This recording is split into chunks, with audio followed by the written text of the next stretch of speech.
hier, j'étais sur un ring de boxe et j'étais entre les deux. Ça fait mal. Qui étaient les adversaires? Vous savez, c'est le petit ange là, et puis le démon qui est là. La partie, elle était vraiment pas agréable. Hein. Et pourtant, c'était une situation, mais hyper banale. Juste un pas de danse raté. Et alors voilà, alors que je suis au niveau avancé. Qui écoutait? Le combat a été rude. Il y a lui, mais t'es vraiment nul, tu sais pas faire un pas de base alors que tu fais du West Coast depuis 4 ans, un mois aux urgences, enfin un mois sans danse entre les vacances, la neige et les urgences, et voilà, tu loupes ça. Puis, mais vas-y, recommence, ça va passer. Mais non, arrête de t'acharner, ça fait 15 fois. Au moins 7 ou 10 danseurs différents, à chaque fois ça marche pas, t'es vraiment nul, tu vois bien, allez, laisse tomber. Puis, bon bah, aux abonnés absents quoi. Impressionnant de voir à quel point on dramatise. La petite voix qui fatigue, là, qui murmure. Vas-y, laisse tomber, de toute façon, t'y arriveras pas. Oh, puis de l'autre, celle qui rappelle, mais si, ça va passer. Oh, t'as traversé pire, regarde tout ce que t'as appris depuis 4 ans. Et en fait, on choisit quoi? Est-ce qu'on se laisse tomber ou est-ce qu'on remonte la pente? Bah là, hier, c'était pas facile. Hein.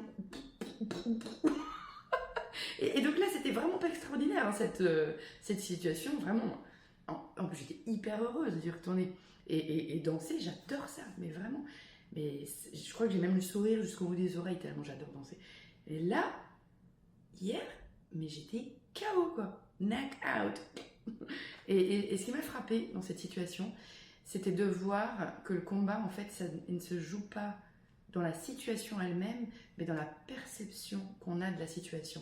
Le cerveau, il est vraiment étrange. On va avoir un seul événement et 2 lectures. 2 états émotionnels totalement différents. C'est plutôt une bonne nouvelle parce qu'on peut entraîner notre cerveau à voir le bon côté. Celui qui était aux abonnés absents hier. Non, mais j'en ai même pleuré sur la piste de danse. Il y a un truc de dingue. Heureusement, j'ai un outil fabuleux qui s'appelle la résolution émotionnelle que j'utilise d'abord pour moi. Je l'ai découvert en 2019. Donc avant de pouvoir aider les autres et de faire plus de 1300 accompagnements, c'est moi la première qui m'en sert. Mais j'avoue que hier, franchement, un truc basique comme ça. Donc l'importance de choisir ses pensées et aussi l'importance de choisir son entourage, parce que j'ai eu de la chance hier d'être hyper soutenue, tout ça, enfin, franchement voilà. Que ce soit par les danseurs, mais si, on va y arriver, on refait, ou par mes amis après, bah dis donc, on ne voit pas comme ça d'habitude. Bref. S'accrocher, ce n'est pas lutter. S'accrocher, c'est se dire que oui, on va y arriver. Le combat, il est pas... il est là. L'idée, c'est on accueille, on fait un petit pas de côté, c'est quand même mieux, et ensuite on les laisse passer. Voilà. Et vous, comment ça vous arrive? Qui est-ce qui gagne entre les deux? Et quelle astuce vous mettez en place pour que ça passe?